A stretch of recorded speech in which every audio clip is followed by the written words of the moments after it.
Perjalanan hidup seseorang memang tidak ada yang tahu. Siapa sangka, seorang pemuda yang dulu harus berjuang menjajakan tiket di terminal, kini duduk gagah di kursi parlemen Senayan. Itulah kisah nyata Haji Arizal Aziz, sosok pengusaha sukses yang menjadi anggota DPR RI periode 2024-2029. Lahir di Pariaman pada tanggal 14 Agustus 1972, Arizal bukanlah anak yang lahir dengan sendok perak. Sebagai anak dari keluarga petani sederhana dengan 9 bersaudara, ekonomi menjadi tembok besar dalam pendidikannya. Ia tercatat pernah 2 kali putus sekolah, yakni saat jenjang SMP dan SMA.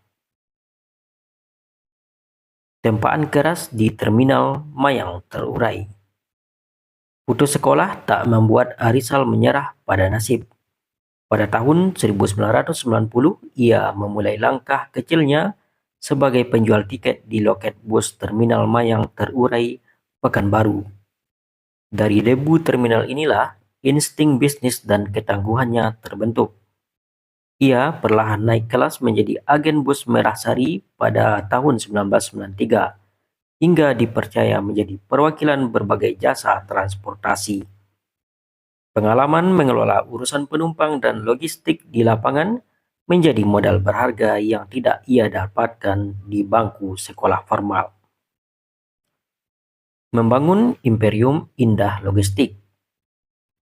Keberanian Arizal diuji saat ia mendirikan CV Indah Travel pada tahun 2000. Namun, namanya benar-benar meroket saat ia mendirikan PT Indah Logistik Kargo pada tahun 2007. Bermula dari satu kantor, kini perusahaannya telah menggurita dengan 519 cabang yang tersebar di seluruh pelosok Indonesia hingga merambah ke Malaysia. Tak puas hanya di logistik, Arizal melakukan ekspansi besar-besaran di bawah bendera Josal Group. Ia juga merambah dunia olahraga dengan mendirikan Josal FC Piaman, meluncurkan transportasi online Josal yang kini memiliki 10.000 mitra hingga bisnis bus pariwisata Josal Wisata. Pengabdian untuk Ranah Minang. Puncak dari perjalanan Zero to Hero ini terjadi pada pemilu 2024, maju melalui Partai Amanat Nasional atau PAN. Arizal Aziz berhasil meraih simpati luar biasa dari masyarakat Sumatera Barat Dapil 2 dengan perolehan 107.117 suara. Kini, sang raja logistik itu telah resmi menjadi wakil rakyat. Baginya, kursi DPR RI bukan sekadar jabatan, melainkan panggung untuk membuktikan bahwa anak petani yang pernah putus sekolah pun bisa berkontribusi besar bagi bangsa dan negara. Sebagai pejabat negara, tentu wajib melaporkan harta kekayaan. Berdasarkan LHKPN per 31 Desember 2025, Arizal Aziz memiliki harta kekayaan sebesar 44,5 miliar rupiah. Sosok dermawan. Mengkaji sosok Arizal tidak terlepas dari kata dermawan.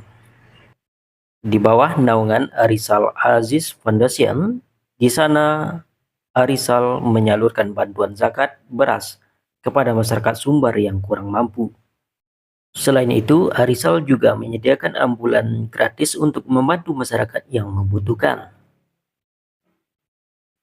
Kepedulian kepada masyarakat juga diwujudkan Arizal Aziz dengan menyumbangkan 60% keuntungan perusahaannya untuk disumbangkan kepada anak yatim. Sehingga perusahaan berubah menjadi milik anak yatim di bawah bendera Yayasan Indah Maju Bersama. Arizal sengaja mengubah komposisi saham ini agar anak yatim selalu mendapatkan santunan di setiap outlet usahanya berada. Sebagaimana yang kita ketahui, rezeki yang diberikan oleh Allah Subhanahu wa Ta'ala terselip rezeki orang lain di dalamnya. Begitu juga dengan Rizki anak yatim piatu di mana kita perlu menyantuni dan mengasihinya, jelas Arizal Aziz. Semangat besar itulah yang membentuk Indah Cargo yang mulanya dilahirkan di Riau dapat berlayar dari Sabang hingga Merauke, bahkan merambah ke luar negeri. Meski sudah menjadi pengusaha sukses, Arizal tidak lupa dengan kampung halamannya. Hal ini dibuktikan Arizal dengan memberi peluang kerja bagi putra daerah. Di antara karyawannya yang tersebar 50% adalah putra daerah asal Minang. Hal ini dilakukan Arizal untuk menurunkan angka pengangguran yang ada di Sumatera Barat, memperkerjakan putra daerah di outlet-outlet, minimalisir angka pengangguran di Sumatera Barat. Sebagai sosok inspiratif, Arizal Aziz juga tidak luput berbagi dengan mendirikan beberapa masjid yang tidak hanya tersebar di Sumatera Barat, tetapi juga di luar Sumatera Barat. Salah satunya masjid yang dibangun di dalam sebuah terminal terurai Jalanku Tuanku Tambusai, Pekanbaru Riau. Kisah pembangunan masjid ini sangat menarik. Awalnya Arizal hanya berucap di dalam hati agar dapat mendirikan sebuah masjid di sana. Niat ini terselip saat dia bekerja sebagai penjual tiket travel di Terminal Mayang Terurai, Jalan Tuanku Tambusai yang sekarang menjadi Pasar Loket. Masjid dengan bangunan megah rampung pada 16 Februari 2021 di dalam kompleks Terminal Bandaraya Payung Sekaki Pekanbaru. Masjid itu dinamakan Al-Aziz. Kisah Arizal Aziz adalah pengingat bagi kita semua bahwa kesuksesan bukan milik mereka yang sekolahnya mulus, tapi milik mereka yang tidak pernah berhenti berjuang meski berkali-kali terjatuh.